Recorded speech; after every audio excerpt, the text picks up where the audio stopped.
بسم اللہ الرحمن الرحیم ربی ادخلنی مدخل صدق واخرجنی مخرج صدق واجعل لی من لدنک سلطانا نصیرا۔ حاضرین گرامی، آج کی اس گفتگو کا مقصد نفسیات انسانی کا مختصر جائزہ لینا اور یہ جاننے کی کوشش کرنا ہے کہ علم نفسیات کس حد تک ہمارا معاون ہو سکتا ہے راہ تصوف پر چلتے ہوئے۔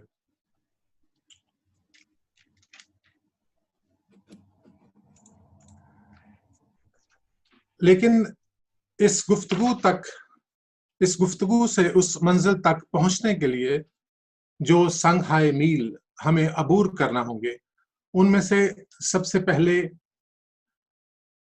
یہ طے کرنا کہ آخر ڈیفینیشن آف نفسیات کیا ہے، ہم نفسیات کی تعریف کیسے کر سکتے ہیں،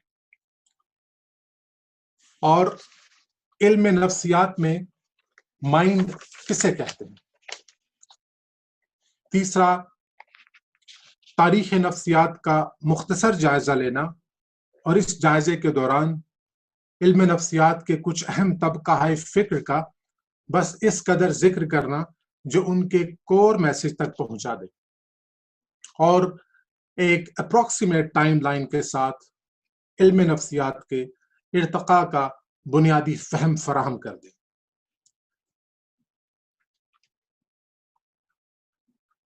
چوتھا مقصد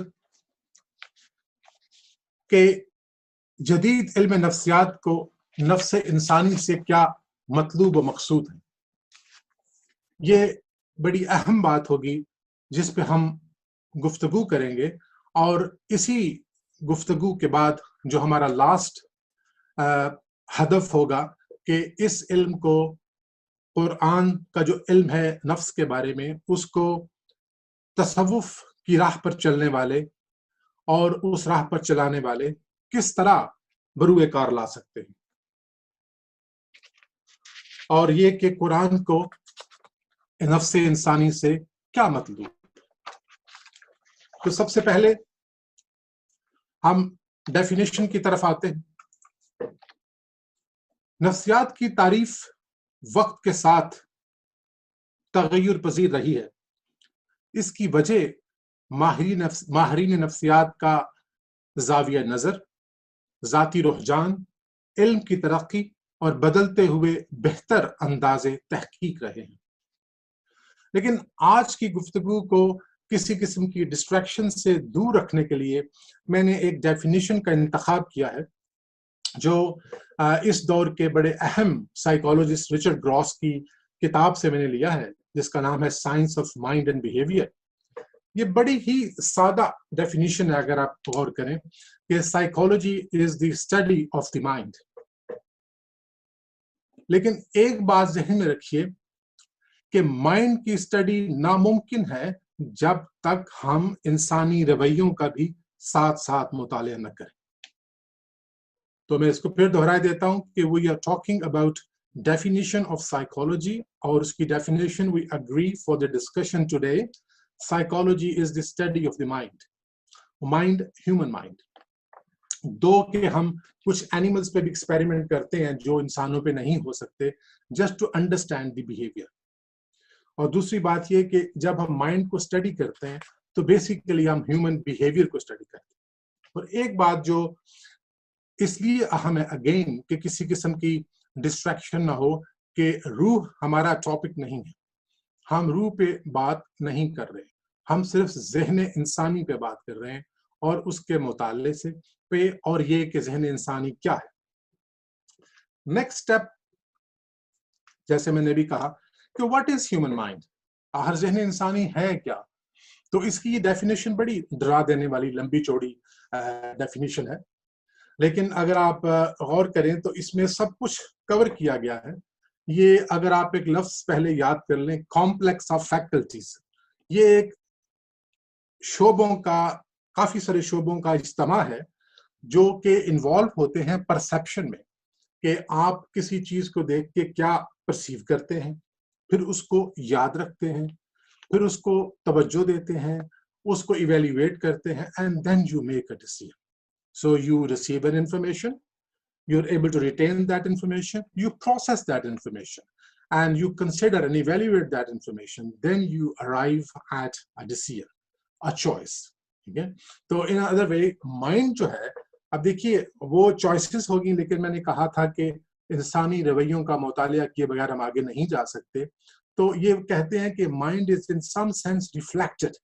اس کا اظہار ہوتا ہے کن چیزوں میں؟ پرسیپشنز میں، جذبات میں، یادداشت میں، اور وہ خواہشیں جو پیدا ہوتی ہیں ہمارے اندر، اور مختلف قسم کے انداز دلیل جو ہم استعمال کرتے ہیں وہ، اور ہمارے جو ڈرائیو موٹیوز ہوتے ہیں، انتخاب ہوتے ہیں، شخصیت کے کچھ پہلو ہوتے ہیں، اس طرح ہمارا لاشعور بھی. It's a huge definition. لیکن just to give you a flavor کہ ہیومن مائنڈ میں کیا کیا ہوتا ہے. I will try to make it more easy to understand as we move on. اس کے بعد میں نے کہا تھا کہ ہم دیکھیں گے کہ تاریخ کیا ہے مائنڈ کے ذہن کی، اور دوسری بات کہ آپ نے یہ فیصلہ کر لیا کہ mind is the study of the psychology, the study of human mind. پھر آپ نے یہ فیصلہ کر لیا کہ مائنڈ یہ ہے، اور ان معلومات کی بنیاد بہت ساری تحقیق اور علم ہے، لیکن یہ مائنڈ ہے کہاں؟ اس سے پہلے کہ ہم اس کا مطالعہ کریں، we need to decide where is this mind. تو میں آپ کو مختصراً اس تاریخ سے گزاروں گا جو اس تلاش کی تاریخ ہے کہ انسانی ذہن کے مقام کی تلاش میں لوگوں نے جو کاوشیں کی، جن خیالات سے گزرے، ان کی انتہائی مختصر تاریخ. ان کو کور کرنا is virtually impossible. تو ایک ویو تھا جس کو ہم کہتے ہیں کارڈیو سینٹرک. لوگوں کا خیال تھا کہ ذہن انسانی جو ہے اس کا قیام دل میں ہوتا ہے. Heart is the seat of soul. میں پھر یہ کہہ دوں کہ یہ لفظ سول، اسپرٹ جو گریک یوز کرتے تھے مائنڈ کے ہم معنی، ہم روح کے معنوں میں اسے استعمال نہیں کر رہے. ہمارا مقصد صرف مائنڈ اور ذہن کی بات کرنا ہے. تو اینشنٹ ایجپشن جو ڈیناسٹی تھی، یہ لوگ اس بات کے بڑی شدت سے قائل تھے کہ ذہن انسانی دل میں قیام رکھتا ہے. وہ اس حد تک اور اس سختی سے قائل تھے کہ جب اپنے مردوں کو دفن کرتے تھے، میں آپ کو ابھی ایک سلائیڈ بھی دکھاؤں گا، کہ جب مردوں کو دفن کرتے تھے تو باقی اعضاء تو نکال لیتے تھے لیکن دل نہیں نکالا کرتے. ان کا خیال تھا کہ جب انسان مر جاتا ہے تو ایک خدا جس کا نام اینوبس ہے، جو کہ دی گاڈ آف ممیفیکیشن ہے، وہ اس کا وزن کرتا ہے. یہ میں نے آپ کو جو تصویر دکھا رہا ہوں یہ بیسیکلی انہی کے لٹریچر سے ہے جو ملا ماہرین اپنا آرکیولوجسٹ کو ملا. تو آپ دیکھیں گے کہ دل ایک پلے میں ہے اور ایک پلے میں ایک پر ہے جانور کا. اگر دل کا وزن اس پر سے زیادہ ہو جائے تو یہ دل ایک گناہ گار کا دل ہے. اور ساتھ ایک کتا کھڑا ہے ڈیوورر، یہ کوئی دیو مالائی بیس تھا جو کہ اب اس دل کو کھا جائے. So they had very strong belief کہ ذہن جو ہے وہ دل میں ہوتا ہے. اس کے علاوہ ایرسٹوٹل کا بھی خیال تھا کہ ذہن انسانی دل میں ہوتا ہے. ایویسینا جو ہمارے مشہور بولی سینا گزرے ہیں، ان کا بھی یہی خیال تھا کہ جو ذہن ہے وہ دل میں قیام پذیر. لیکن کچھ لوگ مختلف خیال رکھتے تھے. ان کا خیال تھا کہ دل جو ہے، ذہن جو ہے وہ دماغ میں ہوتا ہے، جس کو ہم سفیلو سینٹرک کہتے ہیں. سفیلو سینٹرک کا سفیلو کا مطلب ہے ہیڈ، ٹھیک ہے، سینٹرک یہاں اس کا مرکز ہے.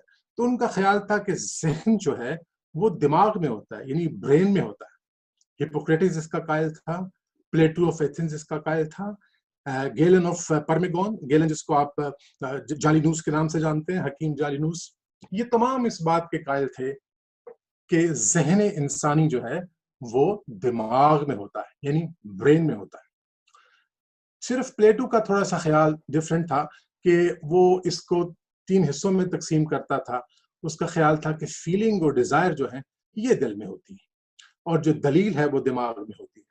تو اب یہ ابن النفیس جو ہے، ان کے بارے میں تھوڑا سا میں آپ کو اور بھی بتا دوں. یہ بڑے دلچسپ قسم کے سوچنے والے انسان تھے. یہ وہ پہلے شخص ہیں جنہوں نے ایک سائنٹسٹ کی حیثیت سے نفس انسانی کے 3 حصوں کو قرآن کی روشنی میں واضح کیا، قلب، روح، عقل، اور چوتھی چیز ارادہ۔ اس پہ ہم بعد میں مختصراً بات کریں گے۔ ان کا زیادہ ذکر کرنے کی وجہ یہ تھی کہ یہ ایک ایسی شخصیت ہے جس کے بارے میں آج سے 20 سال پہلے تک بہت کم لکھا گیا، بہت کم ان کا ذکر آیا۔ ان کی بہت ساری چیزوں کو ویسٹ کے لوگوں نے اپنے نام سے ایز کریشن پبلش بھی کروایا اور ان کا کہیں ذکر بھی نہیں کیا۔ لیکن فارچونیٹلی اب کچھ ایسے لوگ ویسٹ میں بھی آ گئے who are brave enough to accept کہ ان لوگوں نے کام کیا تھا۔ تو نیچے میں نے ایک ریفرنس دیا Oxford hand book of history of psychology, جس میں ان کا باقاعدہ ذکر ہے۔ اس کے علاوہ جو لنگز میں سرکولیشن ہوتی ہے بلڈ کی، سب سے پہلے ابن النفیس نے اس کو ڈسکرائب کیا تھا۔ تو اس کا موضوع سے تعلق نہیں، میں نے کہا آپ کی دلچسپی کے لیے بتا دوں کہ Ibn al-Nafis we can be proud of a history. ٹھیک ہے جی، تو آگے چلتے ہیں جی۔ امام راضی کا ذکر کیے بغیر تو یہ گفتگو شاید ممکن نہ ہو کہ امام راضی جو تھے وہ اس خیال کے قائل تھے جو میں نے پہلے عرض کیا کہ انسان جو ہے اس کی 3 سولز ہیں، ٹرائی پارٹڈ سولز ہے۔ ایک ریشنل ہے جو کہ سوچتی ہے، اور ایک ایموشنل ہے، اور ایک جو ہے وہ فزیکل ڈیزائر ہے۔ دیکھیے they were all thinking on the same lines، لیکن they were kind of thinking and reasoning۔ ان کے پاس کوئی scientific evidence نہیں تھے، کوئی clinical research نہیں تھی، کوئی experimental psychology نہیں تھی، کوئی ایسی امیجنگ ٹیکنیکس نہیں تھی جیسی آج کل ہے، MRI ہے، positron emission tomography، ایسی کوئی چیز ان کے پاس نہیں تھی۔ They were just thinking and reasoning and they were moving in the right direction slightly differently۔ تو انہوں نے کہا کہ تیسرا جو ہماری روح ہے یا ہمارا سول کا حصہ ہے، میں پھر بتا دوں کہ ہماری مراد اس سے مائنڈ ہے، ٹھیک ہے، وہ ریزائڈ کرتی ہے جگر میں یا معدے کے پاس۔ اگر آپ انڈین یوگا میں چلے جائیں تو اس کو سولر پلیکسس کہتے ہیں۔ there are many different theories about it، لیکن ان کا خیال تھا مختصر کہ 3 لاجک، ایموشن اور فزیکل ڈیزائر۔ تو لاجک سر میں ہے، ایموشن دل میں ہے، اور فزیکل ڈیزائر جو ہے وہ پیٹ کے پاس، جگر کے پاس۔ آگے بڑھتے ہیں جی۔ اب دیکھنا یہ ہے کہ ہم نے یہ فیصلہ تو کر لیا کہ دماغ ہے کیا، ٹھیک ہے، کہ اس حصے بھی ہم نے اس پہ گفتگو کر لی اور یہ کہاں پہ لوکیٹڈ ہے۔ تو میں عرض کر دوں کہ جو جدید تحقیق ہے اس کو ریفیوٹ کرنا از آلموسٹ امپاسبل، کیونکہ اگر دماغ کے کسی حصے کو ہم کاٹ دیں اور اس کی نسبت سے جو کام یا جو فنکشن موسوم ہے وہ ہونا بند ہو جائے، تو دس از اے ڈائریکٹ ایویڈنس کہ دماغ جو ہے اس حصے کو کنٹرول کرتا ہے۔ اگر کسی کی فرنٹل لوبیکٹمی کر دی جائے، فرنٹل لوب برین کا نکال دیا جائے، تو اس کی پرسنالٹی اگر ڈمینش ہو جائے یا ڈیلیٹ ہو جائے تو ثابت ہو جائے گا کہ یہ چیزیں یہاں پہ کام کرتی ہیں۔ تو لہٰذا ذہن کا جو قیام دل میں ہونا ہے، یہ ایسی چیز نہیں ہے کہ جس پہ کوئی جھگڑا کیا جا سکے۔ اب جو دلچسپ بات یاد رکھنے کی ہے کہ بہت ساری بلکہ تقریباً تمام سائنسز جو ہیں انہوں نے فلسفے کی کوکھ ہی سے جنم لیا ہے۔ It was a journey from unknown to known۔ تو نفسیات بھی فلسفے ہی سے اس کا اوریجن ہے، اور ہم دیکھیں گے کسی بھی کام کے بارے میں اگر آپ نے تحقیق کرنی ہو تو ایک بڑا اگریڈ پروٹوکول ہے کہ آپ دیکھتے ہیں کہ ماضی میں اس پہ کیا کام ہوا، آج کل اس پہ کیا ہو رہا ہے، آپ اس کا انالیسس کرتے ہیں، دین یو ایڈ اور یو پریڈکٹ۔ تو ہم دیکھتے ہیں کہ اس پہ پہلے کیا کام ہوا تھا، تو ہم اس کو پری سائنٹیفک ایرا کہتے ہیں، جب سقراط، افلاطون اور رینے ڈیکارٹ جو تھے، ان کا خیال تھا کہ دماغ اور ذہن، یا دماغ اور جسم کہہ لیں، جسم کہہ کے مراد ان کی ذہن دماغ ہی تھا، کیونکہ ٹانگ میں تو ذہن نہیں ہو سکتا۔ تو ان کا خیال تھا کہ یہ سیپریٹ اینٹیٹیز ہیں۔ تو ذہن جو ہے وہ جسم سے علیحدہ فنکشن کرتا ہے، کوئی اس کی میٹافزیکل فارم ہے جو دکھائی نہیں دیتی، اس کو ڈوئلزم کہتے تھے۔ اور دوسرا ان کا خیال تھا کہ ہم جو موروثی طور پر جو چیزیں لے کر پیدا ہوتے ہیں، جو صلاحیتیں لے کر پیدا ہوتے ہیں، وہ ڈومینیٹنگ ہوتی ہیں، اور جو تربیت ہے وہ اس پہ غلبہ نہیں پا سکتی۔ تو ان کے خیال میں نیچر اوور نرچر کا ایک آئیڈیا تھا۔ ارسطو اور جان لاک جو تھے ان کا خیال تھا کہ یہ دونوں کنیکٹڈ ہیں, علیحدہ نہیں ہے, اس لیے ان کو مونسٹ بھی کہتے تھے. اور یہ کہ مائنڈ جو ہے بلینک سلیٹ, اس میں کچھ لکھا نہیں ہوتا, جس کو ٹیبولا ریسا کے نام یا راسا کے نام سے ہم جانتے ہیں. تو ان کا خیال تھا کہ نرچر اوور نیچر, کہ آپ جو تربیت کرتے ہیں, جو سکھائے جاتے ہیں, جس چیز کی آپ نقالی کرتے ہیں, ہم آگے دیکھیں گے کہ امیٹیشن ایجوکیشن کس طرح ہمیں کنڈیشن کرتی ہے. تو ان کا خیال تھا کہ جب آپ پیدا ہوتے ہیں, آپ کے ارد گرد کا ماحول, آپ کی تربیت, تعلیم, مطالعہ, واقعات, حادثات یہ فیصلہ کرتے ہیں کہ آپ کی شخصیت کیسے نکلے گی. لہٰذا nurture is powerful then nature. اب یہ تھے ان سائنٹیفک اسکولز آف سائیکالوجی, ٹھیک ہے. لیکن یہاں ایک بات آپ کو میں پھر بتاتا چلوں کہ جو موجودہ زمانے میں امیجنگ ٹیکنیکس ہیں, ان کی وجہ سے یہ فیصلہ تو ہو گیا کہ ذہن جو ہے وہ دماغ میں ہوتا ہے, لیکن یہ سوال ابھی تک زیر بحث ہے کہ کیا دماغ واقعی مائنڈ جسم سے جدا ہے. اور دوسرا سوال یہ کہ علم کا منبع کیا ہے, ہم کس بنیاد پر حقیقت اور مفروضے میں فرق قائم کر سکتے ہیں. اس میں کوئی شک نہیں کہ scientists are holding a very strong position, that they have got a very strong evidence, but it is still disputable. Maybe there is another source of learning and information. It cannot be ruled out as a possibility. یہ بڑا unscholarly ہوگا کہ ہم یہ کہیں کہ وہ امکان کا دروازہ بند ہو گیا.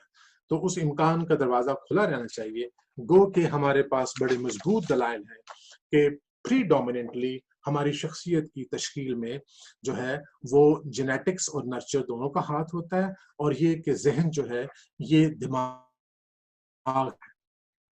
لیکن میں نے جیسے کہا یہ ایک کوئی حتمی یا کیٹاگوریکل اسٹیٹمنٹ نہیں ہے. سائنس میں آج کل جب کہ کوانٹم فزکس کی باتیں ہو رہی ہیں اور بڑی انبلیویبل قسم کی باتیں سننے میں آ رہی ہیں, تو کوئی تعجب نہیں کہ کل کو یہ پتا چلے کہ mind is some thing which is a manifestation of brain, but it can exist on its own.